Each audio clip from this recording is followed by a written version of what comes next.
కొరింథీయులకు రాసిన మొదటి పత్రిక 11వ అధ్యాయము. కొరింథీయులకు రాసిన మొదటి పత్రిక 11వ అధ్యాయము 23వ వచనం నుంచి 31వ వచనం వరకు మార్చి చదువుకుందాం. నేను మీకు అప్పగించిన దానిని ప్రభువు వలన పొందితిని.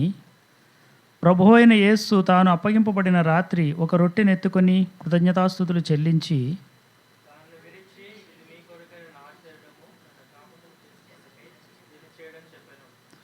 ఆ ప్రకారమే భోజనమైన పిమ్మట ఆయన పాత్రను ఎత్తుకొని, ఈ పాత్ర నా రక్తము వలననైన క్రొత్త నిబంధన, మీరు దీనిలోనిది త్రాగునప్పుడల్లా నన్ను జ్ఞాపకం చేసుకొనుటకై దీనిని చేయడని చెప్పాను.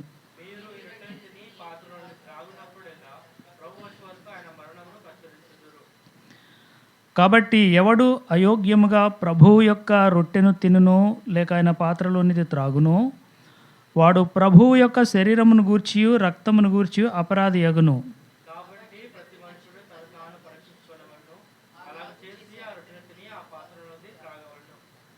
ప్రభువు శరీరమని వివేచింపక తిని త్రాగువాడు తనకు శిక్షావిధి కలుగుటకే తిని త్రాగుచున్నాడు.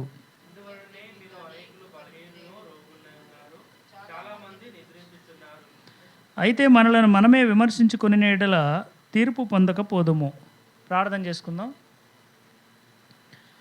పరిశుద్ధుడైన తండ్రి, ప్రేమ కలిగిన దేవా, మీ ఘనమైన పరిశుద్ధ నామమునకు వందనాలు చెల్లిస్తూ ఉన్నాము, స్తోత్రాలు చెల్లిస్తూ ఉన్నాము. నీ మహాకృపను బట్టి, నీ కనికరం చొప్పున ఉదయకాల సమయం నిద్ర లేచింది మొదలు మళ్ళా ఈ రాత్రి ఈ ప్రార్థనా కూడికలో మేము ప్రవేశించే పర్యంతం వరకు మమ్మల్ని మీరు జ్ఞాపకం చేసుకుని మీ సజీవ రెక్కలు మా పైన కప్పి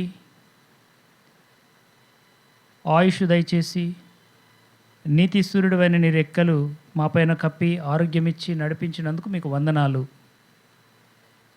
ప్రభు దినములో ఆయా మందిరాలలో ఆయా సంఘాలతో కలిసి మేము ఉదయకాల సమయంలో నిన్ను స్తుతించుకొని ఆరాధించుకోవడానికి భాగ్యం ఇచ్చారు, వందనాలు. తిరిగి రాత్రికాల సమయంలో కూడా చిన్న సంఘముగా, చిన్న మందగా ఈ సంఘములో సమకూడి ప్రార్థన చేస్తూ ఆరాధించు వచ్చినారు. తదుపరి ప్రభువా, పరిశుద్ధ బల్లను సమీపించడానికి గాను సిద్ధపడుచు ఉండగా నీ వాక్యపు వెలుగులో మా జీవితాలు సరిచేసి, ఏ విధానములో మేము మా బ్రతుకులు సరిచేసుకుని పరిశుద్ధంగా బల్లలో చేయముంచాలో మాకు నేర్పించండి. మమ్మల్ని సిద్ధపరచండి. నీ నామమునకు మహిమ కలుగజేసుకోండి. మాతో మాట్లాడండి ప్రభువా. వందనాలు, స్తుతులు, స్తోత్రాలు మీకే సమర్పిస్తూ అయోగ్య దాసుడునైన నన్ను ఎత్తి పట్టుకుని మీరేమైతే మాట్లాడనై ఉన్నారో మాట్లాడి మహిమ, ఘనత, ప్రభావములు మీ నామునకు కలుగజేసుకోమని యేసుక్రీస్తు ప్రభువారి నామం పేరట బ్రతిమలాడుకుని వేడుకుంటూ నన్ను మీ నోటి బూరగా మీ చేతులకు అప్పగించుకుంటూ యేసయ్య నామమును అడిగి వేడుకుంటున్నాం తండ్రి, ఆమెన్. ప్రియమైనటువంటి దేవుని సంగమా, దేవుని యొక్క మహాకృపను బట్టి యేసుక్రీస్తు ప్రభువారి నామమున మీ అందరికీ కూడా వందనాలు తెలియజేస్తూ ఉన్నాను. ఈ రాత్రికాల సమయంలో మనము మరి ప్రభువారి యొక్క శరీర రక్తాలని మనలో పంచుకోవడానికి సిద్ధపడతా ఉన్నాం. కాబట్టి ప్రభువారి యొక్క శరీరము, ఆయన యొక్క రక్తము ఎంతో పరిశుద్ధమైనవి. మన శరీరముల వలె లేక మన రక్తము వలె అపరిశుద్ధమైనటువంటివి కావు అవి. ఎందుకంటే ఆయన పరిశుద్ధుడు, ఆయన పవిత్రుడు, ఏ దోషము లేనివాడు, నిష్కళంకమైనటువంటి ప్రభు ఆయన, నిర్దోషి అయినటువంటి ప్రభు ఆయన. కాబట్టి నిర్దోషి అయిన వాని యొక్క శరీరము, నిర్దోషి అయిన వాని యొక్క రక్తము ఎల్లప్పుడూ పరిశుద్ధంగాను పవిత్రంగానే ఉంటాయి. కనుక ప్రియులారా, మరి రాత్రికాల సమయంలో ఆయన, ఇంకా మనం ఒక మాట చెప్పినట్లయితే, ఆయన మనకు ఒక ఆశ్రయపురంగా ఏర్పాటు చేయబడ్డాడు. యేసు ప్రభువారు ఈ లోకమంతటికీ ఒకే ఒక ఏకైక ఆశ్రయపురంగా ఆయన ఏర్పాటైనాడు. ఆశ్రయపురాల గురించి ఎన్నో సందర్భాలలో మనమంతా వినే ఉంటారు కూడా. పాత నిబంధన గ్రంథంలో మనం చూసినట్లయితే పాత నిబంధనలో యెహోషువ గ్రంథము 20వ అధ్యాయము, యెహోషువ గ్రంథము భక్తుడైనటువంటి యెహోషువ పేరుతో రాయబడినటువంటి యెహోషువ గ్రంథము 20వ అధ్యాయంలో 7వ వచనంలో మనం చూసినట్లయితే 7వ వచనం నుంచి మనం చూసినట్లయితే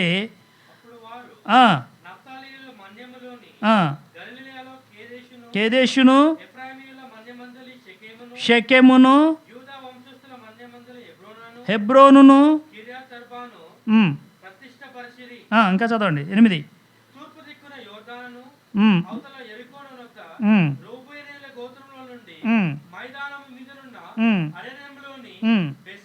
బేషెరు, రామోతు,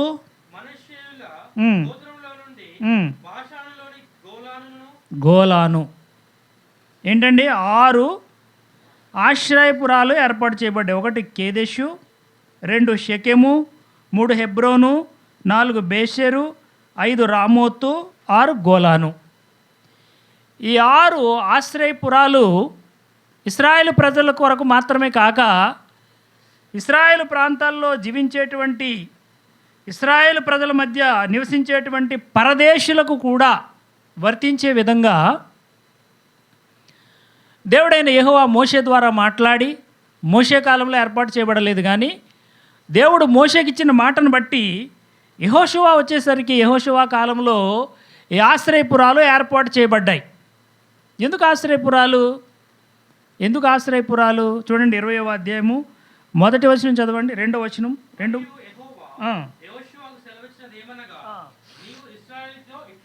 ఎట్లనము పొరపాటున పారిపోవుటకు. ఎవరు పారిపోవడానికి? తెలియక పొరపాటున ఒక మనిషిని చంపినటువంటి నరహంతకుడు పారిపోయి ఆ యొక్క ఆశ్రయపురంలో ఆశ్రయం పొంది మరణమును తప్పించుకోవడం కోసం దేవుడు ఏర్పాటు చేసిన ఏర్పాటు. ఎవరికి? తెలియక పొరపాటున. చెప్పండి 2 మాటలు మళ్ళా. తెలియక పొరపాటున. అంతేనా? తెలిసి ఉద్దేశపూర్వకంగా అన్నాడా? లేదు కదా. తెలియక పొరపాటున ఒక మనిషిని చంపినటువంటి వారు పారిపోయి ఆశ్రయం పొందడానికి, ప్రాణాన్ని రక్షించుకోవడానికి ఏర్పాటు చేయబడినటువంటి ఆశ్రయపురాలు. తెలిసి చేస్తే ఆశ్రయపురం వర్తించదు. తెలిసి చేస్తే, ఉద్దేశపూర్వకంగా చేస్తే ఆశ్రయపురము వర్తించదు. ఎవరు చేయాలా? తెలియకుండా చేయాలా, పొరపాటున చేయాలా. ఈ బల్ల దగ్గర కూడా అదే పరిస్థితి ప్రియులారా, గమనించండి. బల్ల కూడా అంతే.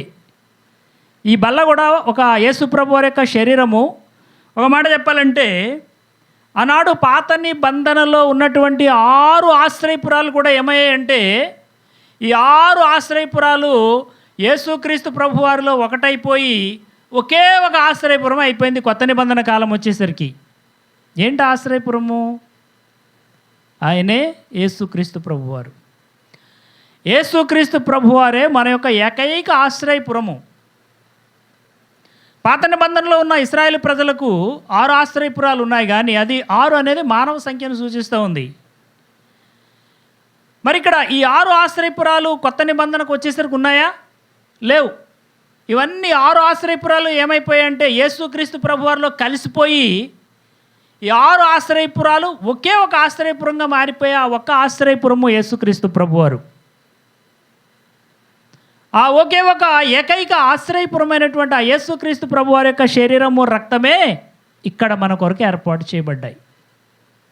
కాబట్టి ప్రియులారా, మరి ఈ ఆశ్రయపురం దగ్గరికి వచ్చినప్పుడు ఈ ఆశ్రయపురం దగ్గర రక్షణ ఎవరికి దొరుకుతుంది? ఈ శరీర రక్తాలు తీసుకొనడం ద్వారా ఎవరికి పాపక్షమాపణ దొరుకుతుంది? ఎవరికి క్షమాపణ దొరుకుతుంది అంటే తెలియక పొరపాటున పాపం చేసిన వాళ్ళకే ఈ బల్ల వర్తిస్తుంది.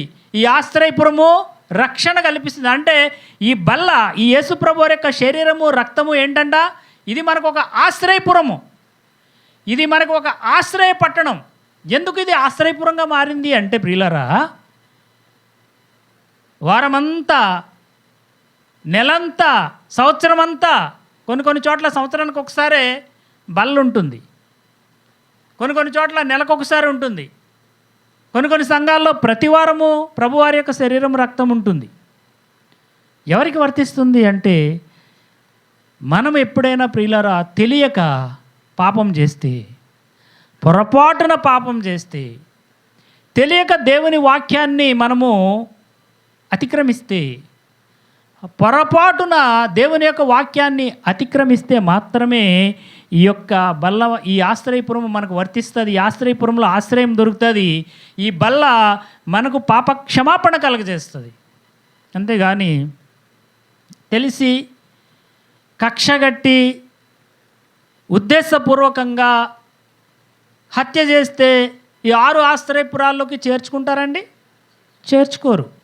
ఈ ఆశ్రయపురాల్లోకి పారిపోయినోడు ఏం చేయాలంట తెలుసండి? ఏం చేయాలంట, వాడు సపోజ్ ఇక్కడ హత్య చేశాడు, ఆశ్రయపురంలోకి వెళ్ళేటప్పుడు ఆ యొక్క ఆశ్రయపురం యొక్క గవిని దగ్గరికి వెళ్ళి ఆ గవిని దగ్గర నిలబడి విషయం చెప్పాలంట. అయ్యా, ఇదిగో నేను పొరపాటున ఒక మనిషిని చంపేశాను, తెలియకుండా ఒక మనిషిని చంపేశాను, నాకు ఉద్దేశం లేదు, అతని మీద ఏ విధమైన పగ నాకు లేదు, అతని మీద ఏ విధమైన ప్రతీకారము లేదు, ఏ విధంగాను ఉద్దేశం నాకు లేదు, పొరపాటున చంపేశాను, తెలియకుండా చంపేశాను, కాబట్టి నాకు ఈ ఆశ్రయపురంలో నాకు మరి నన్ను చేర్చుకోండి, లేదంటే వెనక తరంకి వస్తున్నాడు ఎవరు, నా శత్రువు, నేను చంపినటువంటి వ్యక్తి యొక్క కుమారుడు, లేక నేను చంపినటువంటి కుమారుని యొక్క తండ్రి, లేక నేను చంపిన వ్యక్తి యొక్క బంధువులు నన్ను తరుముతా ఉన్నారు, వాళ్ళు నన్ను చంపేస్తారు, రక్తానికి రక్తమే కదా, ప్రాణానికి ప్రాణమే కదా,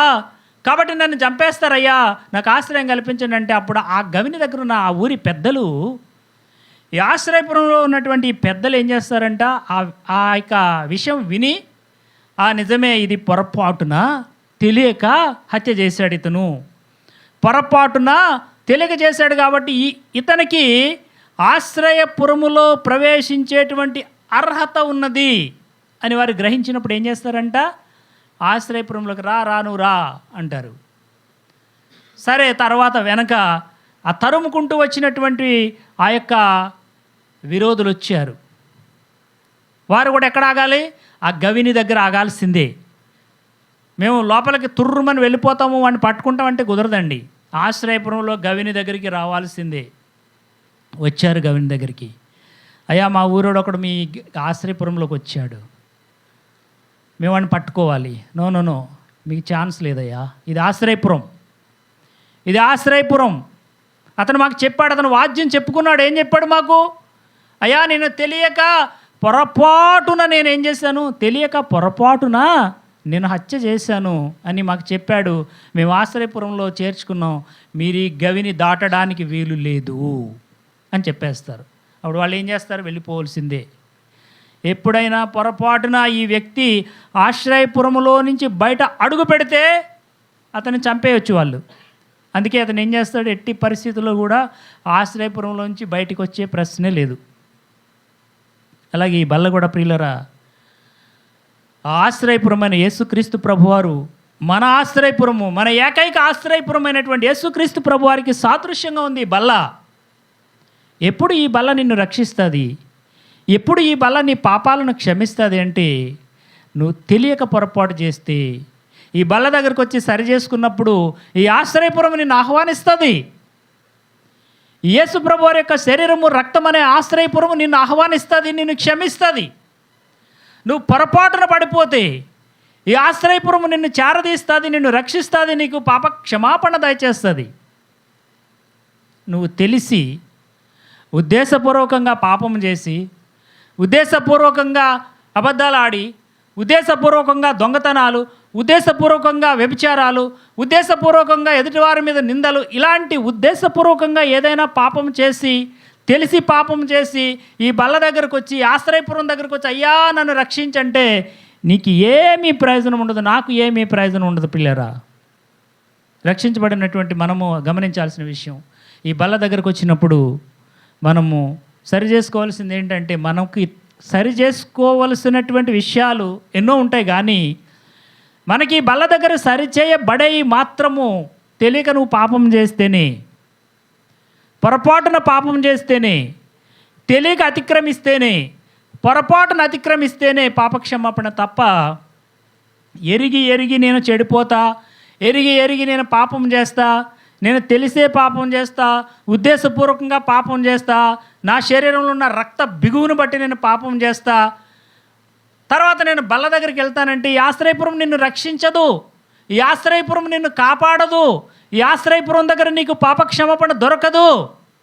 అది గుర్తుపెట్టుకొని ఈ బల్లలో మనం చేయముంచాలి. బల్ల దగ్గరకు వచ్చే ముందర మనం ఒకటే గమనించాలి, దేవా తెలియక నేను ఏదైనా పాపం చేస్తున్నానా ఒప్పుకోవాలి, పొరపాటున నేను ఏదైనా పాపం చేస్తున్నానా ఒప్పుకోవాలి. ఆ పాపాలకి మనకి ఖచ్చితంగా ఈ ఆశ్రయపురంలో రక్షణ దొరుకుతుంది. కనుక ఈ బల్లలో చేయముంచే ముందు, ఈ బల్ల ఇది యేసుక్రీస్తు ప్రభువారు. యేసుక్రీస్తు ప్రభువారు అనగా కొత్త నిబంధన విశ్వాసులకు, నూతన నిబంధన విశ్వాసులకు ఈ ప్రపంచానికి ఒకే ఒక ఆశ్రయపురము. ఈ ఆశ్రయపురంలో నీకు స్థానం కావాలా? ఈ ఆశ్రయపురం ద్వారా నువ్వు రక్షించబడాలని కోరుకుంటున్నావా? ఈ ఆశ్రయపురం దగ్గర నీ పాపాలు క్షమించబడాలని కోరుకుంటున్నావా?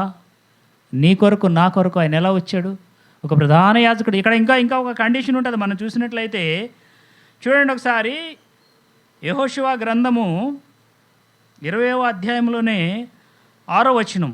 ఈ ఆశ్రయపురంలో ఈ వ్యక్తి ఎంతకాలం ఉంటాడు, ఎప్పటి వరకు ఉంటాడు అనే విషయం గురించి ఇక్కడ చెప్పబడుతుంది. చదవండి అమ్మా, చదువు.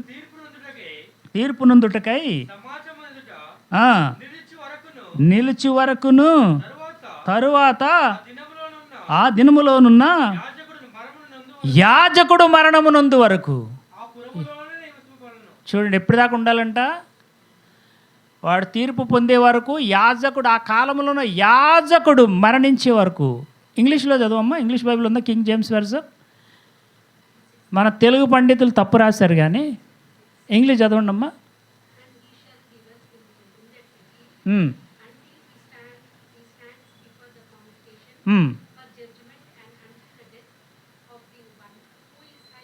High priest. ఎవరు చనిపోవాలంట? హై ప్రీస్ట్ అంటే ప్రధాన యాజకుడు. మన తెలుగు పండితులు యాజకుడు అని రాశారు కానీ ఇంగ్లీష్లోంచి తెలుగులోకి వెళ్ళేసరికి ప్రధాన అనే పదాన్ని తీసేశారు. కానీ ఎవరు చనిపోవాలంట? ఎవరు చనిపోయే వరకు ఆశ్రయపురంలో ఉండాలా?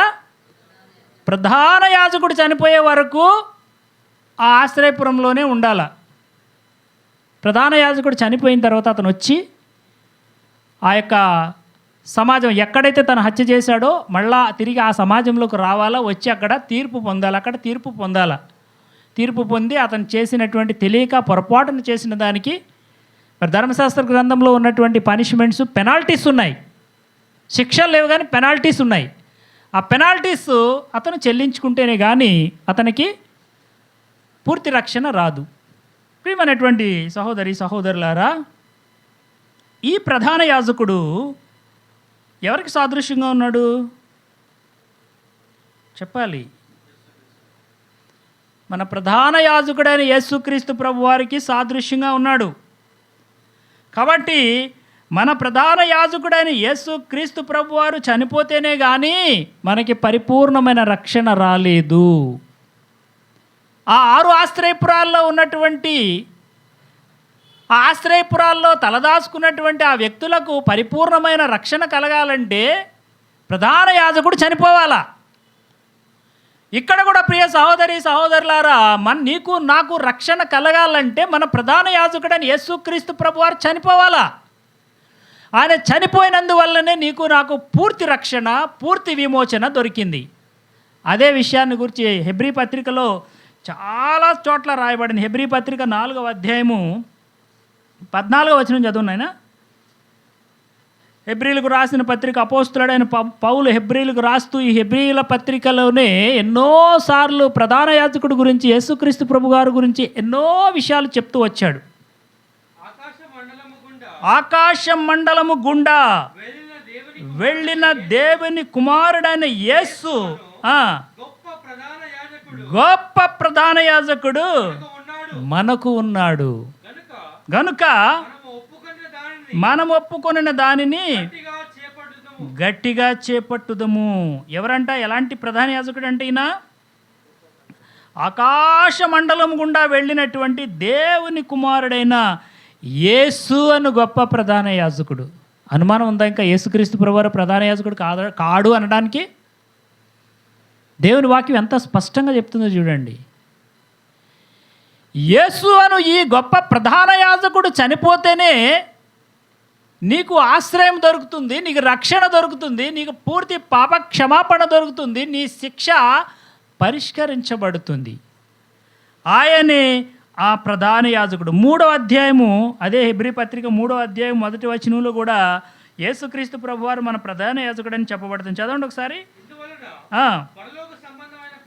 పరలోక సంబంధమైన పిలుపులో పాలు పొందిన పరిశుద్ధ సహోదరులారా, మనం ఒప్పుకొనిన దానికి అపోస్తలుడును ప్రధాన యాజకుడునైనా యేసు మీద లక్ష్యముంచుడి. ప్రధాన యాజకుడైన యేసు ఎవరంటైనా ప్రధాన యాజకుడు, మన ప్రధాన యాజకుడు. ఇంకా చూడండి, ఈ ప్రధాన యాజకుడు చేసే పని ఏంటండి? వీడు కన్ఫర్మ్ అయిపోయింది, రుజువు అయిపోయింది. యేసుక్రీస్తు ప్రభువారే మన ప్రధాన యాజకుడు. ఆయన చనిపోతేనే కానీ నీకు కానీ నాకు కానీ ఈ ప్రపంచానికి కానీ రక్షణ లేదు అనే విషయం కన్ఫర్మ్ అయిపోయింది మనకి వాక్యం నుండి. సరే, ఇక్కడ ప్రధాన యాజకుల పని ఏంటంట? హెబ్రీ 8:3 చూడండి. ఆయన హెబ్రీలకు రాసిన పత్రిక 8వ అధ్యాయం 3వ వచనం ఒకసారి చూడు. ప్రతి ప్రధాన యాజకుడు అర్పించుటకు నియమింపబడు. ఎందుకు నియమించబడ్డారు వీళ్ళు? అర్పణలు, బలులు అర్పించడానికి. కాబట్టి మరి ఈ ప్రధాన యాజకుడు, మన ప్రధాన యాజకుడు అయిన యేసుప్రభు వారు కూడా అదే పని చేయాలి కదా, అర్పణ బలులు అర్పించాలి కదా, అంతేనా కాదా? చదువు నాయన, ఇంకా చదువు. నియమింపబడును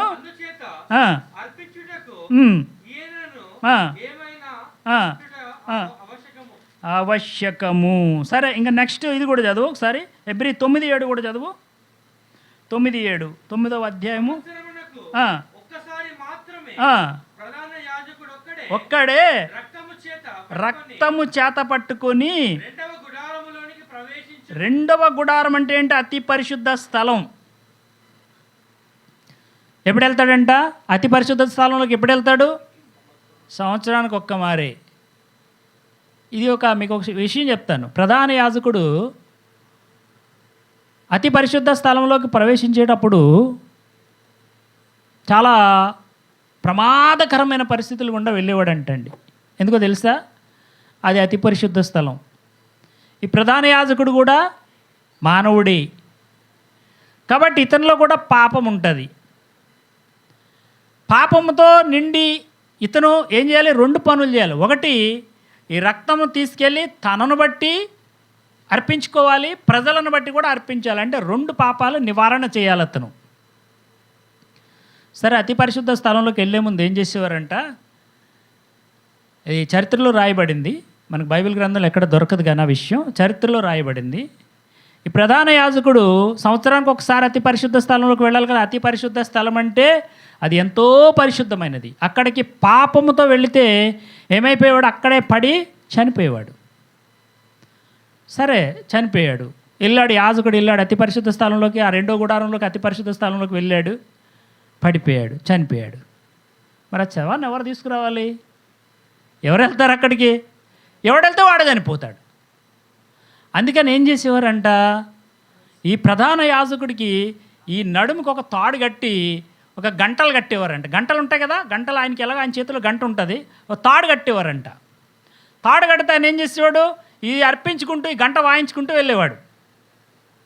గంట టింగ్ టింగ్ టింగ్ అని మోగితే ఓకే, లేదు టింగ్ మన ఒకేసారి పడిపోయాడు అనుకోండి, ఇంకా అయిపోయినట్టే. ఆ గంట శబ్దం రాకపోతే ఏంటైనా చనిపోయాడు, అంటే ఏదో పాపం చేశాడు, చనిపోయాడు. అప్పుడేం చేసేవారంట, తాడు పట్టుకుని అరే అయిపోయాడు లాగేయండి అని చెప్పేసి తాడుతో లాగేసేవారంట.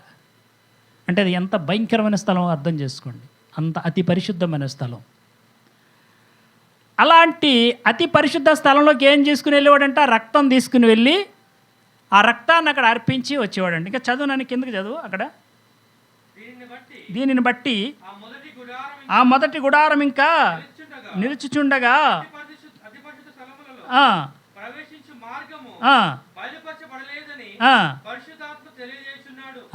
చూసారండి, అతి పరిశుద్ధ స్థలంలో ఎవరు పడితే వాళ్ళు ప్రవేశించడానికి ఛాన్స్ లేదు. అందరము, నీవు నేను మనం అందరం అతి పరిశుద్ధ స్థలంలోకి వెళ్ళడానికి మనకు ఛాన్స్ లేదు. అందుకే యేసుక్రీస్తు ప్రభువారు వచ్చి ఏం చేశాడు, ఆ దేవాలయపు తెర, ఆ రెండవ గుడారపు తెరను ఏం చేశాడు, చించేశాడు. అందుకే యేసు ప్రభువారు శిలువ మీద చనిపోగానే ఏమైంది, ఆ యొక్క తెర చించివేయబడింది. అతి పరిశుద్ధ స్థలంలో ఉండేటువంటి ఆ రెండవ తెర రెండుగా చీల్చివేయబడింది. ఎందుకు? మార్గం ఏర్పడింది అనమాట. ఇదిగో నేను మీ అందరి కోసం ఒక్కసారే అని ఏం పట్టుకుని వెళ్ళాడు యేసుక్రీస్తు ప్రభువారు?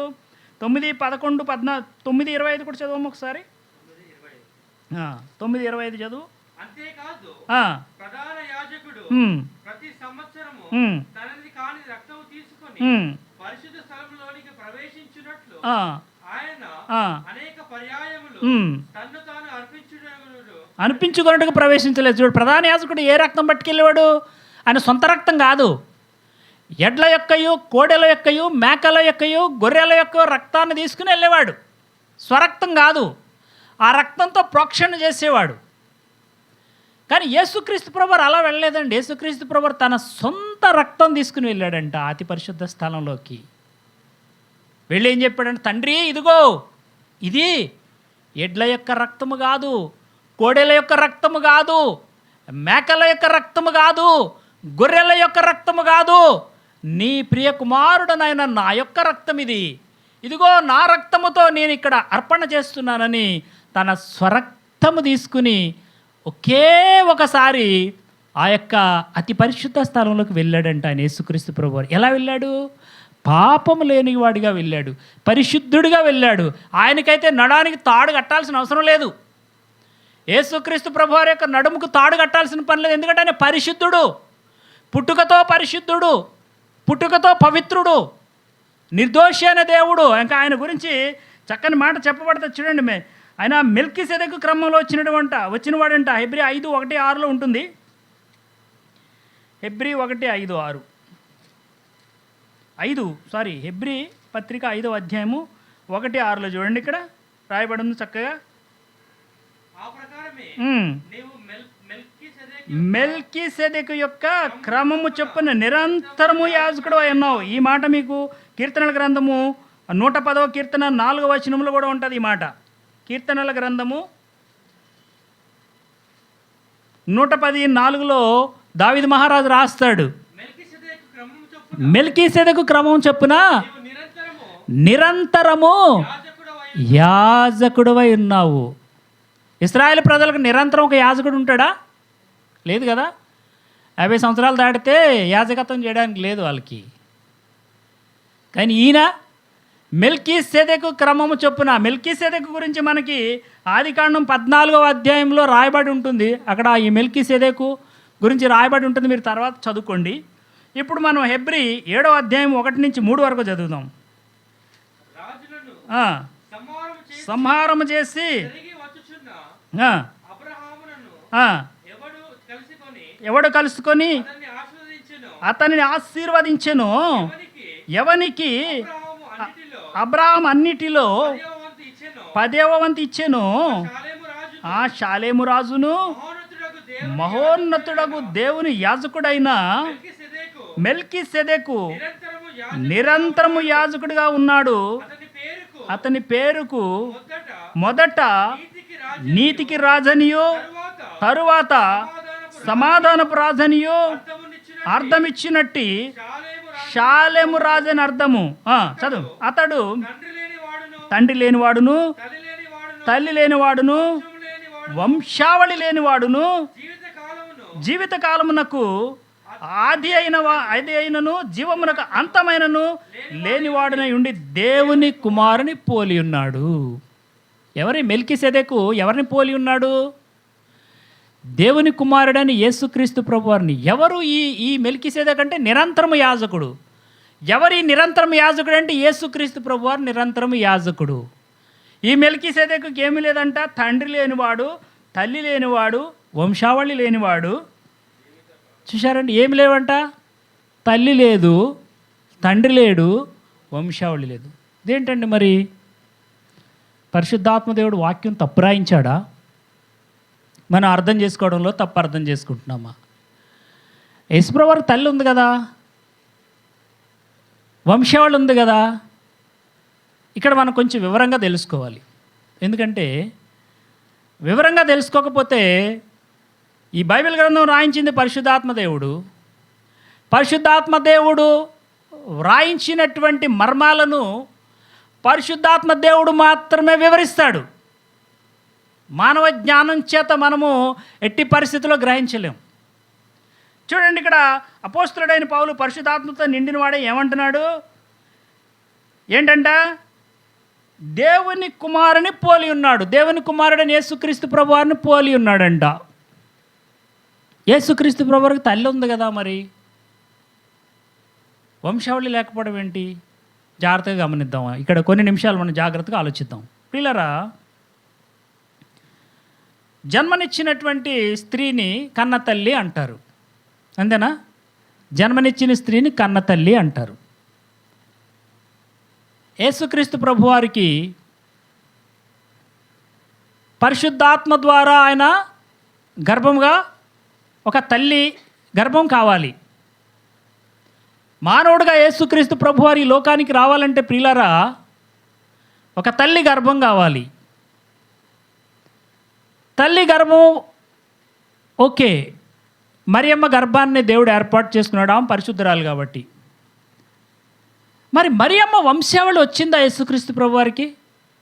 జాగ్రత్తగా వినండి, మరియమ్మ వంశావళి వచ్చిందా?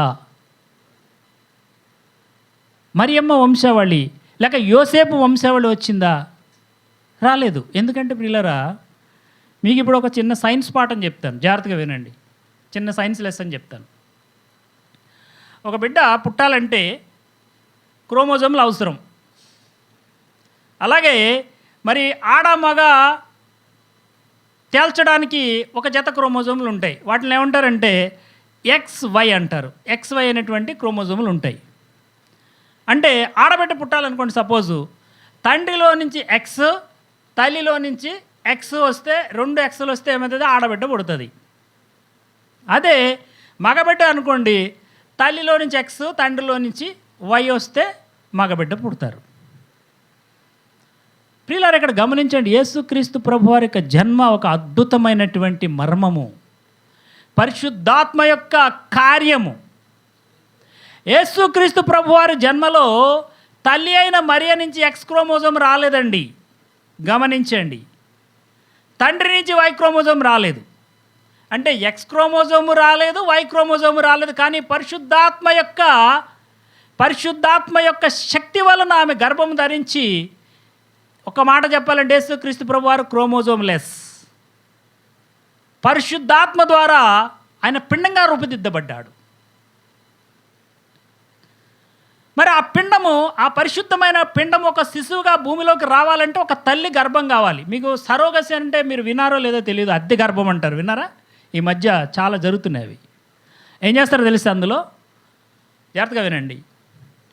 ఒక తల్లి నుంచి క్రోమోజోములు తీసుకుంటారు, తండ్రి నుంచి క్రోమోజోములు తీసుకుంటారు. తీసుకుని ఏం చేస్తారంటే ఒక ల్యాబ్లో ఒక పిండాన్ని తయారు చేసి ఎక్కడ పెడతారు? ఆ తల్లికి పెట్టరు, వేరే అద్దె తల్లిని తీసుకొచ్చి ఆ అద్దె తల్లి గర్భంలో ఇంజెక్ట్ చేస్తారు. కానీ క్రోమోజోములు ఎవరివి? మగబిడ్డ అనుకుందాం, సపోజ్ మగబిడ్డ అనుకోండి. Y క్రోమోజోమ్ ఏమో తండ్రి నుంచి తీసుకుంటారు, X క్రోమోజోమ్ ఏమో తల్లి నుంచి తీసుకుంటారు. ల్యాబ్లోనేమో ఒక పిండాన్ని తయారు చేస్తారు, ఇంకో తల్లి గర్భంలో పెడతారు. కానీ ప్రసవించేది ఎవరు? అద్దె తల్లి. అద్దె తల్లి ప్రసవిస్తుంది. అద్దె తల్లి ప్రసవించినప్పుడు వంశావళి వస్తుందో ఆ శిశువుకి, ఆ ఎవరైతే ప్రసవించిందో ఆ తల్లికి వంశావళి రాదు. కానీ ఆమె జన్మనిచ్చిన తల్లి. గమనించండి, అద్దె తల్లి అయినా కానీ జన్మనిచ్చిన తల్లి, కానీ వంశావళి రాదు. ప్రియమైనటువంటి సహోదరి సహోదరులారా, దేవుడు మరియను కూడా అదే విధంగా ఎన్నుకున్నాడు. మరియమ్మ యొక్క క్రోమోజోములు యేసు ప్రభు వారికి రాలేదు. అందుకే మరియమ్మ వంశావళి ఎక్కడా రాలేదు. కేవలము జన్మనిచ్చిన తల్లిగా మాత్రమే ఆమె మిగిలిపోయింది. అందుకే అదే మాట పరిశుద్ధాత్ముడు ఇక్కడ చెప్తున్నాడు. ఏం చెప్తున్నాడు? మళ్ళీ చదువు నాన్న, మళ్ళీ చదువు. అతడు తండ్రి లేనివాడు అన్నది కనుక, తండ్రి లేనివాడును, తల్లి లేనివాడును, వంశావళి లేనివాడును. యేసుప్రభు అంతే కదండి. యేసుప్రభు తండ్రి. యోసేపు తండ్రా? దేవుడు తండ్రి. మరియమ్మ తల్లా? జస్ట్ జన్మనిచ్చిన తల్లి మాత్రమే తప్ప వంశావళినిచ్చిన తల్లి కాదు. నా తల్లి ఉందండి, ఉదాహరణకి మా మేనమామల వంశావళి నాకు వచ్చింది, ఎందుకంటే నా తల్లి క్రోమోజోమ్ నాకు వచ్చింది కాబట్టి. నా తండ్రి వంశావళి వచ్చింది, నా తండ్రి క్రోమోజోమ్ నాకు వచ్చింది కాబట్టి. కానీ యేసుప్రభువారికి ఇది లేదే. ఆయన పరిశుద్ధుడు, పరిశుద్ధాత్మకు సంబంధించినవాడు. ఆయన పరిశుద్ధాత్మ యొక్క వరము వలన జన్మించినవాడు తప్ప ఈ లోక సంబంధమైనటువంటి ఏ విధమైనటువంటి అంటూ మాలిన్యము లేదు. అందుకే ఆయన పరిశుద్ధుడు. కాబట్టి ఇక్కడ పరిశుద్ధాత్మను ఎంత చక్కగా రాయించాడు చూసారండి. నాకు ఫస్ట్లో అర్థం కాలేదు ఈ మాట. ఏంటి ప్రభువా నాకు బోధించంటే దేవుడు బయలుపరిచాడు.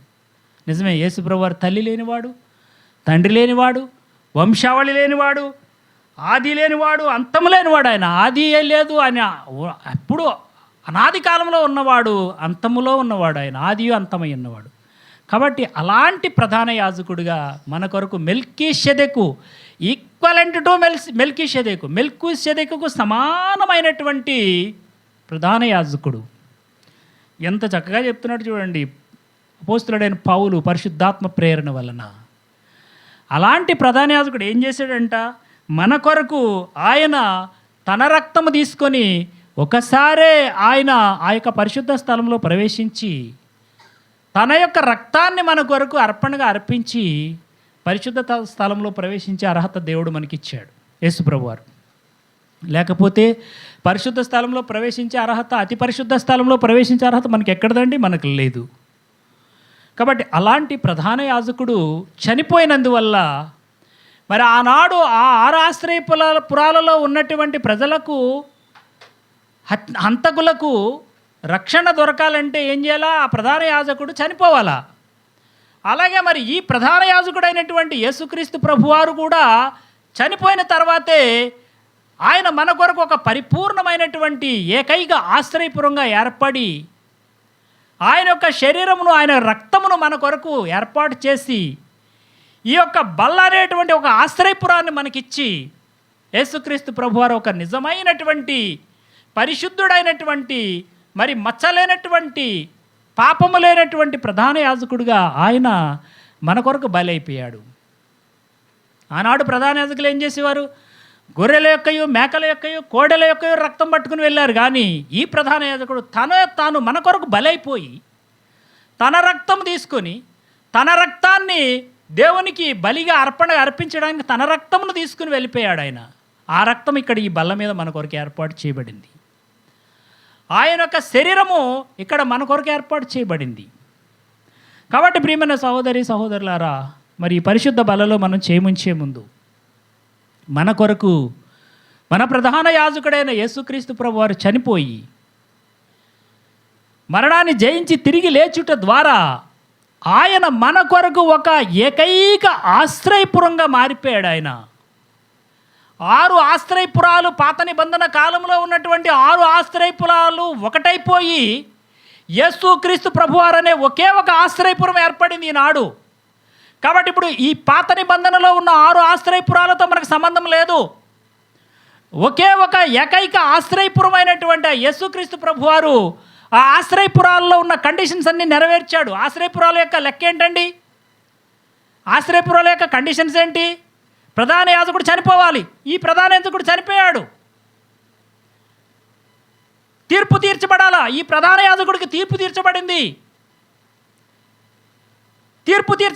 ప్రధాన యాజకుడు చనిపోయాడు కాబట్టి ఇప్పుడు పరిపూర్ణమైనటువంటి రక్షణ, పరిపూర్ణమైన పాప క్షమాపణ, పరిపూర్ణమైన రక్షణ మనకొచ్చింది. అదే ఈ పరిశుద్ధ అయినటువంటి బల్ల రూపంలో ఆశ్రయపురమైన ఏకైక ఆశ్రయపురమైన యేసుక్రీస్తు ప్రభువారు ఈ బల్ల రూపంలో మన మధ్యన సంచారం చేస్తూ ఉన్నాడు. కాబట్టి ప్రియ సహోదరి సహోదరుడా, నీవు తెలియక పాపం చేస్తే, పొరపాటున పాపం చేస్తే ఈ బల్ల ఈ ఆశ్రయపురంలోకి నువ్వు రావచ్చు. నువ్వు తెలియక పాపం చేస్తే, తెలియక పడిపోతే, పొరపాటున పాపం చేస్తే, పొరపాటున పడిపోతే ఈ బల్ల అనే ఆశ్రయపురంలోకి నువ్వు వచ్చి నువ్వు రక్షణ పొందొచ్చు, నువ్వు పాప క్షమాపణ పొందొచ్చు, నువ్వు తిరిగి తీర్పు తీర్చబడి నువ్వు నిర్దోషిగా బయటికి పోవచ్చు. కానీ తెలిసి చేస్తే, ఉద్దేశపూర్వకంగా చేస్తే నీకు పాప క్షమాపణ ఉండదు. అది గమనించాలి. ఇదే సిద్ధాంతము, ఇదే రూల్ ఆఫ్ లా చట్టంలో కూడా వచ్చింది. తెలుసా మీకు? ఒక వ్యక్తిని చంపినవాడు ఉద్దేశపూర్వకంగా చేస్తేనే హత్య చేశారనుకోండి, సపోజ్. ఆ హత్యలో కోర్టు విచారించేటప్పుడు ముందు ఏం చూస్తారో తెలుసండి? మీకు తెలీదు, నేను చెప్తా వినండి. మెన్స్ రియా అంటారు. కోర్టు భాషలో ఏమంటారంటే మెన్స్ రియా అంటే కపటమైన హృదయము. దాని మీనింగ్ ఏంటంటే విల్ట్ ఆఫ్ మైండ్ అంటారనమాట. అంటే కపటంతో నేను శామ్యూయల్ని చంపానా లేకపోతే అనుకోకుండా కొట్టి చంపేశానా చూస్తాడు. శామ్యూయల్కి నాకు మొదటెప్పుడు కక్ష లేదు, గొడవ లేదు, కుతంత్రం లేదు, అనుకోకుండా ఏదో ఒక సడన్గా కోపం వచ్చింది, కొట్టాను, చనిపోయాడు. తెలియక పొరపాటున చేసిన హత్య అవుతుంది అది. తెలియక పొరపాటున క్షణికావేశంలో చేసినటువంటి హత్యగా భావించి కోర్టు ఏం చేస్తుందంటే యావజ్జీవ కారాగార శిక్షను, మరణ శిక్షను విధించదండి. అతన్ని కొట్టి పొరపాటున చంపినందుకు ఏదో ఒక సంవత్సరమో 2 సంవత్సరాల్లో జైలు శిక్ష వేస్తారు, లేదంటే పూర్తిగా క్షమించేస్తారు ఒక్కొక్కసారి. అదే నేను ఈ వ్యక్తి మీద పగబెట్టుకుని కపటంతో ఉద్దేశపూర్వకంగా చంపాను అనుకోండి, అప్పుడు ఏం చేస్తారంటే అది విచారిస్తారు. ఒక హత్య కేసు విచారించినప్పుడు న్యాయమూర్తులు ఏం చేస్తారంటే ఇతను మెన్స్రియా అంటే ఉద్దేశపూర్వకంగా చేశాడా, కపటంతో చేశాడా, పగతో చేశాడా విచారిస్తారు. పగ రుజువైందనుకోండి, ఉద్దేశం రుజువైందనుకోండి, దురుద్దేశం అంటారు. ఉద్దేశం అంటే దురుద్దేశం రుజువైందనుకోండి, పగ రుజువైందనుకోండి, లేక పొరపాటు కాకుండా ఉద్దేశపూర్వకంగా చేశానని రుజువైతే ఖచ్చితంగా శిక్ష పడుతుంది. ఆ పాయింటే చూస్తారు విచారించేటప్పుడు. లేదు, నాకు ఏ విధమైన దురుద్దేశం లేదు. అందుకే చూడండి, లారీల యాక్సిడెంట్లో ఏం చేస్తుంటారంటే లారీ డ్రైవర్స్ చాలా ర్యాష్గా చేస్తూ ఉంటారు. ఎస్పెషల్గా పంజాబ్ వాళ్ళు.